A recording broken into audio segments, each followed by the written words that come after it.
ओम शांति बाबा। बाबा ओम शांति। आज 31 दिसंबर 2022 की मुरली है। 2022 वर्ष की आखिरी मुरली, वर्ष का आखिरी दिन। बाबा कह रहे हैं, मीठे बच्चे, तुम्हें शिव जयंती का त्योहार बड़ी धूमधाम से मनाना है। ये तुम्हारे लिए बहुत बड़ी खुशी का दिन है। सबको बाबा का परिचय देना है। शिवरात्रि इस ब्राह्मण जन्म का सर्वोच्च त्योहार है। आज बाबा इसी के बारे में बात करने वाले हैं। बाबा आगे प्रश्न पूछते हैं कि कौन से बच्चे अपना बहुत बड़ा नुकसान करते हैं, घाटा कब पड़ता है और इसका घाटा कब पड़ता है। उत्तर बतलाते हैं कि जो बच्चे चलते चलते पढ़ाई छोड़ देते हैं वे अपना बहुत बड़ा नुकसान करते हैं। बाबा रोज इतने हीरे रत्न देते हैं, गुह्य बिंदुएं सुनाते हैं, अगर कोई निरंतर नहीं सुनते हैं तो घाटा पड़ जाता है। निरंतर उसको हर दिन नहीं लेंगे तो फिर घाटा हो रहा है ना। नापास हो जाते हैं, अनुत्तीर्ण हो जाते हैं, स्वर्ग की ऊंची बादशाही गंवा देते हैं, पद भी भ्रष्ट हो जाता है। इसलिए बाबा ने आज गीत चुना है कि है, रात की राही थक मत जाना, कभी थकना नहीं है। ओम शांति। ये रात और दिन मनुष्यों के लिए, शिव बाबा के लिए रात और दिन नहीं है। ये तुम बच्चों के लिए है, मनुष्यों के लिए है। ब्रह्मा की रात, ब्रह्मा का दिन गाया जाता है। शिव का दिन, शिव की रात ऐसे कभी नहीं कहा जाता।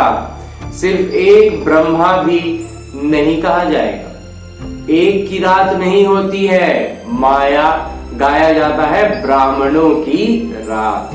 तुम जानते हो अभी है भक्ति मार्ग का अंत, साथ साथ घोर अंधियारे का भी अंत है। बाबा कहते हैं, मैं आता ही तब हूँ जबकि ब्रह्मा की रात होती है। जब रात रहेगी तभी तो परमपिता आएंगे। तुम अभी सवेरे के लिए चलने लग पड़े हो। सूरज जल्दी उठेंगे, अंधेरे रहते ही उठ जाएंगे, तब ना सूर्योदय होते होते तक हम तैयार रहेंगे। जब तुम ब्रह्मा की संतान आकर बनते हो तब तुमको ब्राह्मण कहा जाता है। ब्राह्मणों की रात पूरी हो फिर देवताओं का दिन शुरू होता है। जब सूर्योदय होगा, जब वास्तविक पूरा उजाला हो जाएगा, दिन हो जाएगा, तो वो स्वर्ग हो जाएगा, वो देवताओं की दिन होगी। लेकिन अभी तो रात में उठना ब्राह्मणों का ही काम है। तो ब्राह्मण जाकर देवता बनेंगे। जो उठे हुए रहेंगे, जो जगे हुए रहेंगे, जो सक्रिय रहेंगे, जो तैयार हो जाएंगे, वही ना दिन में काम कर पाएंगे, सुख ले पाएंगे। नहीं तो फिर वो सोए रहेंगे। इस यज्ञ से बहुत बड़ी बदली होती है। पुरानी दुनिया बदलकर नई होती है। कलयुग है पुराना युग, सतयुग है नया युग। फिर त्रेता 25% पुराना, द्वापर 50% पुराना। युग का नाम ही बदल जाता है। कलयुग को सब पुरानी दुनिया कहेंगे।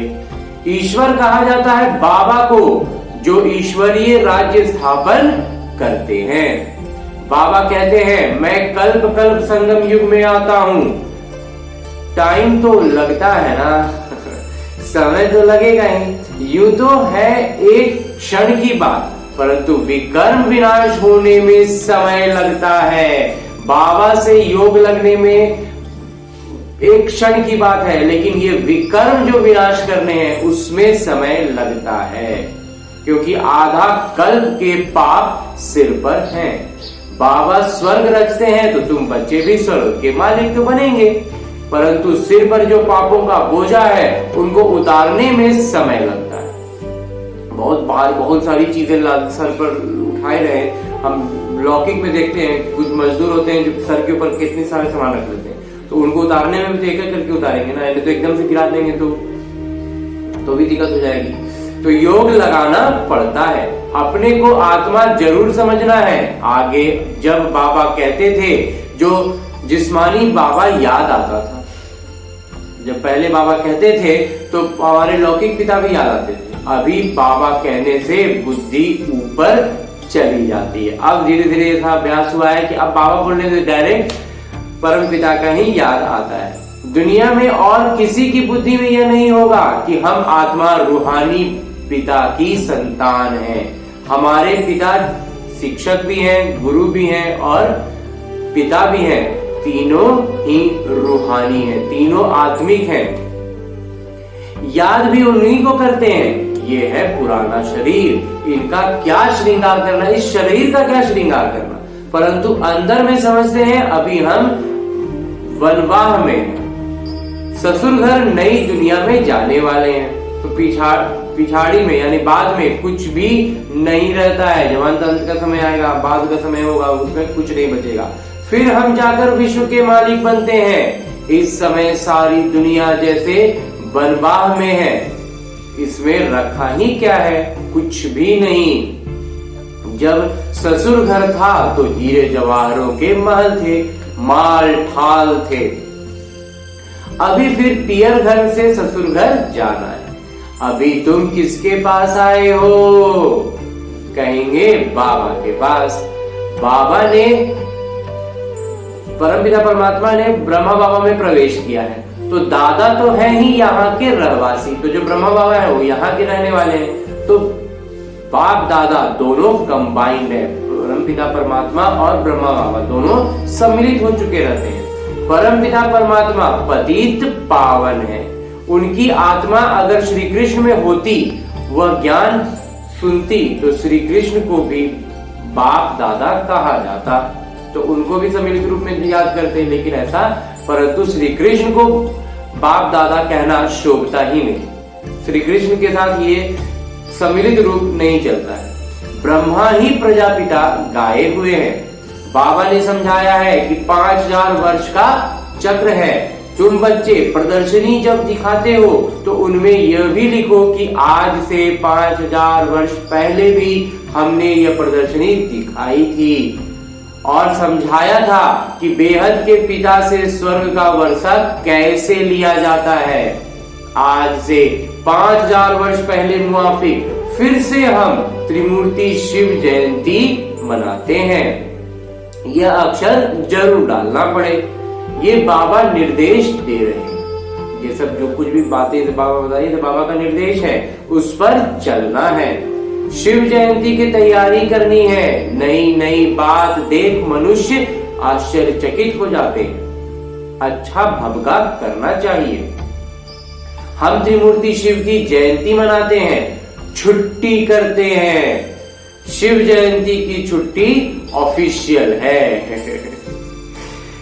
कोई करते हैं, कोई नहीं करते हैं। तुम्हारा ये बहुत बड़ा दिन है। ये ब्राह्मण जीवन का सबसे बड़ा दिन है।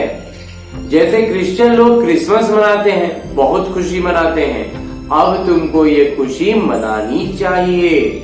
सबको बताना है कि हम बेहद के पिता से वर्षा ले रहे हैं। जो जानते हैं वही खुशी मनाएंगे। जिनको समझ में है, जो बुद्धि में बातों को समझ रहे हैं, उनको खुशी अपने आप होगी। और जो नहीं समझ पा रहे हैं उनके लिए बस एक काम हो जाएगा।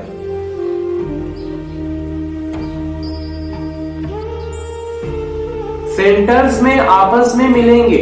यहाँ तो सब आ ना सके। मधुबन में तो सबको नहीं आएंगे, लेकिन हर सेंटर पर सबको मिल सकते हैं। हम मनाते हैं जन्मदिन। शिव बाबा की मृत्यु तो हो ना सके। जन्म अवतरण दिवस है वास्तव में। इसको हम लोग साधारण में जन्म दिवस भी कह सकते हैं, अवतरण दिवस भी कहते हैं। तो जब अवतरण होगा तो जन्म होगा तो मृत्यु से जोड़ते हैं, लेकिन जब अवतरण है तो वो मृत्यु से जुड़ेगा ही नहीं।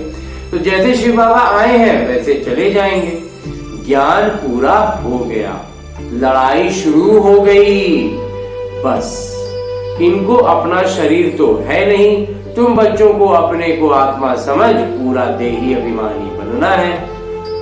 आत्म अभिमानी बनेंगे, इसमें मेहनत लगती है। आत्म अभिमानी पूर्णता बनने में थोड़ी मेहनत लगेगी। सतयुग में तो आत्म अभिमानी है, वहां अकाले मृत्यु नहीं होगी।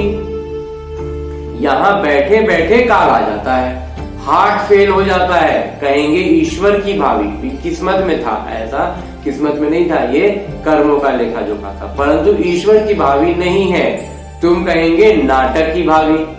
तो नाटक में इनका किरदार ऐसा था।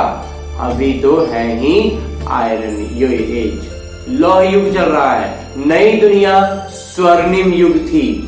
सतयुग के महल कितने हीरो से सजाए हुए होंगे,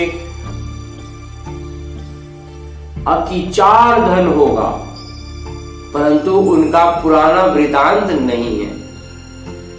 कुछ भूकंप आदि होती हैं तो टूट फूट पड़ती हैं, नीचे चली जाती हैं, तो इन बातों का बुद्धि से काम लेना है। अब उनका सबूत ढूंढने में, उनको निशानियां ढूंढने में अपना पुरुषार्थ नहीं लगाना है, वो ऐसा अपनी आत्मा का पुरुषार्थ बढ़ाना है, उसको लौकिकता में ढूंढने की पुरुषार्थ में अपना ऊर्जा बर्बाद नहीं करनी है।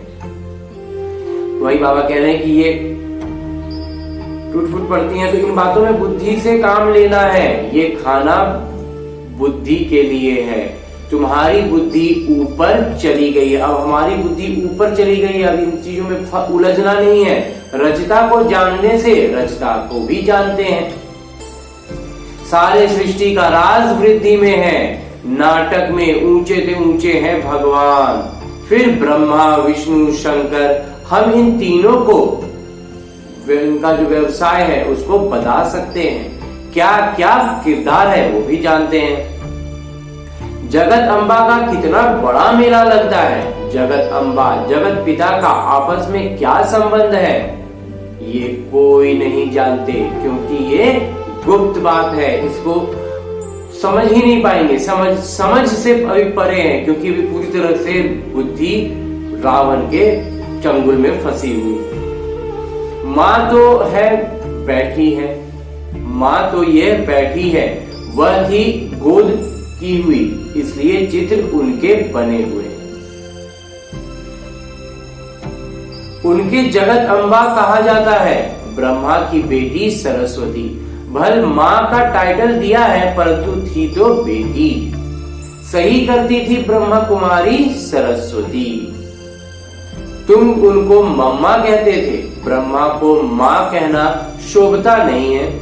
यह समझने और समझाने में बड़ी रिफाइंड बुद्धि चाहिए। इन बातों को समझने में और समझाने के लिए बहुत अपनी बुद्धि, जो समझाने हैं उनकी बुद्धि बहुत स्पष्ट होनी चाहिए, तब इन पूरी बातों को समझ पाएंगे और समझा पाएंगे।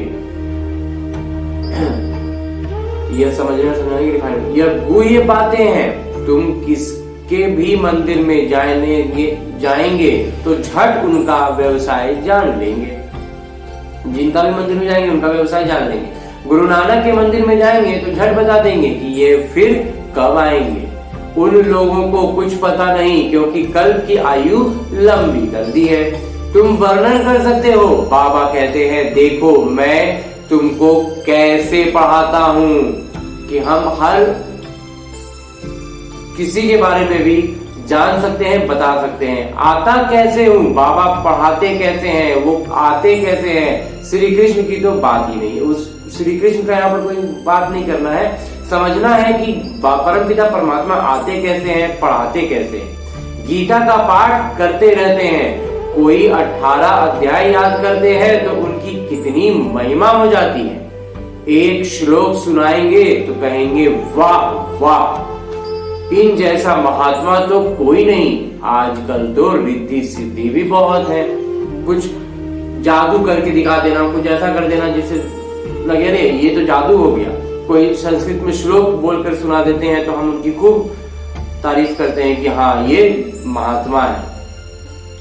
बाबा कहते हैं जादू का खेल भी बड़ा दिखाते हैं, दुनिया में ठगी बहुत है, उसमें उलझा देते हैं। बाबा तुमको कितना सहज समझाते हैं, परंतु पढ़ने वालों पर मदार है। बाबा इतना सरलता से पढ़ाते हैं कि यकीन नहीं होता है कि परमपिता परमात्मा ऐसे सरलता से पढ़ा रहे हैं। शिक्षक तो एक रस पढ़ाते हैं, कोई नहीं पढ़ेंगे तो अनुत्तीर्ण हो जाए। अब पढ़ने वाला ही नहीं पढ़ेगा तो फिर क्या कर सकते, ये भी होना जरूर है। लेकिन ये भी होना है क्योंकि फिर अगर हर कोई पूरा पढ़ ले तो ऐसा तो होगा नहीं, तो श्री बाबा कहते हैं ये भी होना जरूरी है। सारी राजधानी स्थापन होनी है तो फिर राजधानी जो स्थापन होगी उसमें सब तरह के चाहिए होंगे ना, अमीर गरीब बड़े छोटे नौकर चाकर, बाबा कहते हैं सब चाहिए होते हैं। तुम ये ज्ञान स्नान कर ज्ञान का गोता लगाए परिस्तान की परी अर्थात स्वर्ग के मालिक बन जाते हो। रात और दिन का फर्क है, वहां तत्व भी सतो प्रधान होने से शरीर भी एकदम सटीक होगा, नेचुरल ब्यूटी रहती है, एकदम प्राकृतिक सौंदर्य। वो है ईश्वर की स्थापन की हुई भूमि, अभी है आसुरी भूमि। स्वर्ग नरक में बहुत फर्क है। अभी तुम्हारी बुद्धि में नाटक के आदि मध्य अंत का राज बैठा हुआ है। क्रमशः पुरुषार्थ अनुसार ये राज भी जो है ना, ये राज भी पुरुषार्थ अनुसार हर आत्मा में अलग अलग स्तर पर बैठा है। बाबा कहते हैं अच्छी रीति पुरुषार्थ करो। बच्चियां नए नए स्थान पर चक्र लगाने जाती हैं। अगर अच्छी माताएं आदि हैं तो सेवा को जमाना पड़े। सेंटर्स पर अगर कोई नहीं आते हैं तो अपना नुकसान करते हैं। कोई पढ़ने के लिए नहीं आते तो उनको फिर लिखना चाहिए। तुम पढ़ते नहीं हो, इससे तुमको बहुत घाटा पड़ जाएगा। रोज रोज बहुत गुह्य बिंदुएं निकलती हैं, ये हैं हीरे रत्न। तुम पढ़ेंगे नहीं तो अनुत्तीर्ण हो जाएंगे, फेल हो जाएंगे, इतनी ऊंची स्वर्ग की बादशाही गवा देंगे। मुरली तो रोज सुननी चाहिए। ऐसे बाबा को छोड़ दिया तो याद रखना अनुत्तीर्ण हो जाएंगे, फिर बहुत रोएंगे। जब फेल हो जाएंगे तब बहुत रोएंगे, खून के आंसू बहाएंगे। पढ़ाई तो कभी नहीं छोड़नी चाहिए। बाबा रजिस्टर देखते हैं, कितने रेगुलर आते हैं, कितने बच्चे हैं जो निरंतर आते हैं, रेगुलर हैं। न आने वालों को फिर सावधान करना चाहिए। श्रीमत कहती है पढ़ेंगे नहीं तो पद भ्रष्ट हो जाएंगे, बहुत घाटा पड़ जाएगा। ऐसा लिखा पढ़ी करो तब तुम स्कूल को अच्छी तरह उठा सकेंगे। ऐसे नहीं कि कोई नहीं आया तो छोड़ दिया। टीचर को ओना रहता है, जो शिक्षक होते हैं उनको ये फिक्र रहती है कि हमारे बच्चे ज्यादा नहीं पास होंगे, अगर ज्यादा बच्चे फेल होने लगेंगे तो इज्जत जाएगी। बाबा लिखते भी हैं तुम्हारे सेंटर पर सेवा कम चलती है, शायद तुम सोते रहते हो। सेंटर वाले भैया दीदी के लिए बाबा कह रहे हैं कि उनके बच्चे अगर ज्यादा फेल कर रहे हैं तो उनको जगाना है। अच्छा, मीठे मीठे सिकिलते बच्चों प्रति माता पिता बाबा का याद प्यार और आशीर्वाद। रूहानी बाबा की रूहानी बच्चों को नमस्ते। हम रूहानी बच्चों की ओर से रूहानी बाबा को याद प्यार और प्रणाम। धन्यवाद बाबा, धन्यवाद। मुरली के लिए भी धन्यवाद और इस अनूठे अलौकिक ब्राह्मण जीवन के लिए भी बहुत बहुत बहुत धन्यवाद। धारणा है इस पुराने शरीर का श्रृंगार नहीं करना है, शरीर का श्रृंगार नहीं करना है, स्वस्थ रखने के लिए सिर्फ सही तरीके से चलना है। वनवान में रह नए घर में चलने की तैयारी करनी है। ज्ञान स्नान रोज करना है, कभी भी पढ़ाई मिस नहीं करनी, पढ़ाई छोड़नी नहीं है। और आगे बाबा वरदान दे रहे हैं। वरदान देते हुए बाबा कहते हैं कि महानता के साथ निर्माणता को धारण कर सर्व का मान प्राप्त करने वाले खुद सुखदायी भव। महानता के साथ निर्माणता को धारण कर सर्व का मान प्राप्त करने वाले सुखदायी भव। महानता की निशानी निर्माणता है। जितना महान उतना निर्माण, क्योंकि सदा भरपूर है। जो भरपूर रहेंगे वो हमेशा कुछ ना कुछ नया क्रिएटिव करते रहेंगे। जैसे वृक्ष जितना भरपूर होता है उतना झुका हुआ भी होगा। तो निर्माणता ही सेवा करती है। और जो निर्माण रहता है वह सर्व द्वारा मान प्राप्त होता है। निर्माणता हमेशा आगे, जो वृक्ष जितना बड़ा होगा उसमें निरंतर नए पत्ते और नए फल फूल सब निकलते रहते हैं, वो निरंतर आगे बढ़ते रहता है अपने मार्ग पर, अपने जो उसका है उसमें आगे निरंतर बढ़ना ही निर्माणता है। और उस निर्माणता में आगे बढ़ेंगे तो मान प्राप्त, उस पेड़ को हम सब कोई पेड़ के रूप में भी देखें तो उसको होता है ना, ये बहुत अच्छा पेड़ है। तो अभिमान में, जो अभिमान में रहता है उसको कोई मान नहीं देता, जो अकड़ा हुआ है, जो सूखा हुआ है उसको कोई मान नहीं देगा, उससे और दूर भागते हैं। जो निर्माण है वो सुखदायी होंगे, उनसे सभी सुख की अनुभूति करेंगे। वृक्ष का जो बाबा ने उदाहरण दिए यही इसमें बहुत सही है कि जो वृक्ष जितना घना होगा वो सबको सुख देगा, छांव देगा, फल देगा, सब कुछ देगा। सभी उनके समीप आना चाहेंगे। और स्लोगन है, मुरली का उपदेश है कि उदासी को तलाक देने के लिए खुशियों का खजाना सदा साथ रखो। उदासी को बाबा तलाक देने कह रहे हैं, उदासी को तलाक देने के लिए खुशियों का खजाना सदा साथ रखो। अच्छा, आगे है मातेश्वरी जी के मधुर महावाक्य, मम्मा की मीठी बातें। आज मम्मा की मुरली में भी गीत है कि नयनहीन को राह दिखाऊं प्रभु। अब ये जो मनुष्य गीत गाते हैं, नयनहीन को राह बताओ, तो गोया राह दिखाने वाला एक ही परमात्मा ठहरे। तभी तो परमात्मा को बुलाते हैं और जिस समय कहते हैं कि प्रभु ये बताओ, तो जरूर मनुष्यों को राह दिखाने के लिए खुद परमात्मा को निराकार रूप से साकार रूप में अवश्य आना पड़ेगा। तभी तो स्कूल में राह बताएंगे, आए बगैर राह तो बता ना सके। जब तक आएंगे नहीं स्थूल शरीर में तो कैसे बताएंगे। तो अब मनुष्य जो मूंझे हुए हैं, उन मूंझे हुओं को राह चाहिए, इसलिए परमात्मा को कहते हैं नयनहीन को राह बताओ प्रभु। इसको ही फिर खेवैया भी कहा जाता है, जो उस पार अथवा इन 5 तत्वों की जो बनी हुई सृष्टि है, इसमें पार कर उस पार अर्थात 5 तत्वों से पार जो छठा तत्व अखंड ज्योति महातत्व है उसमें ले चलेगा। तो परमात्मा भी जब उस पार से इस पार आवे तभी तो ले चलेंगे।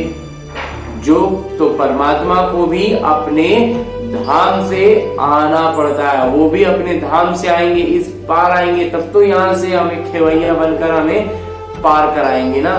तो इसलिए तो परमात्मा को भी अपने धाम से आना पड़ता है, तभी तो परमात्मा को खेवैया कहते हैं। उस पार से इस पार आते हैं तब हमें यहाँ से खेवा के ले जाते हैं। वहीं हम बोट को, वहीं जो नाव हुई आत्मा रूपी नाव को पार ले चलते हैं।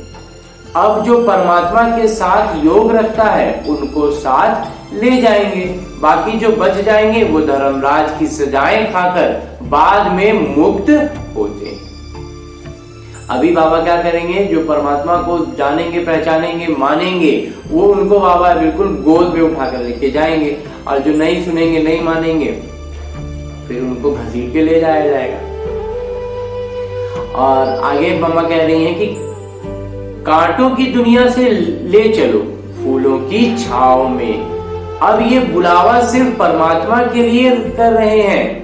जब मनुष्य अति दुखी होते हैं तो परमात्मा को याद करते हैं। परमात्मा इस कांटों की दुनिया से ले चल फूलों की छाव में, इससे सिद्ध है कि जरूर वो कोई दुनिया है जहाँ छाव है, जहाँ शांति है।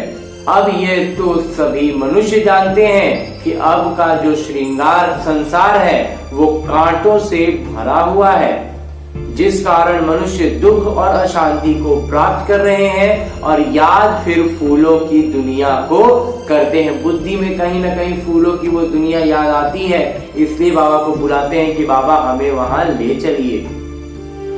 तो जरूर वो भी कोई दुनिया होगी जिस दुनिया के संस्कार आत्मा में भरे हुए हैं। अब ये तो हम जानते हैं कि दुख अशांति यह सब कर्म बंधन का हिसाब किताब है। राजा से लेकर रंग तक हर एक मनुष्य मात्र इस हिसाब में पूरे जकड़े हुए हैं। चाहे वो राजा के पद पर हो, इस लौकिक संसार का राजा बना हुआ हो, चाहे वो भिखारी बना हुआ हो, लेकिन वो वास्तव में इस हिसाब किताब में ही पूरी तरह से जकड़ा हुआ है। इसलिए परमात्मा तो खुद कहते हैं अब का संसार कलयुग है, तो वो सारा कर्म बंधन का बना हुआ है, और आगे का संसार सतयुग है जिसको फूलों की दुनिया कहते हैं। अब वो है कर्म बंधन से रहित जीवन मुक्त देवी देवताओं का राज्य, जो अभी नहीं है। अब ये जो हम जीवन मुक्त कहते हैं, तो इसको मतलब ये नहीं कि हम कोई देह से मुक्त थे।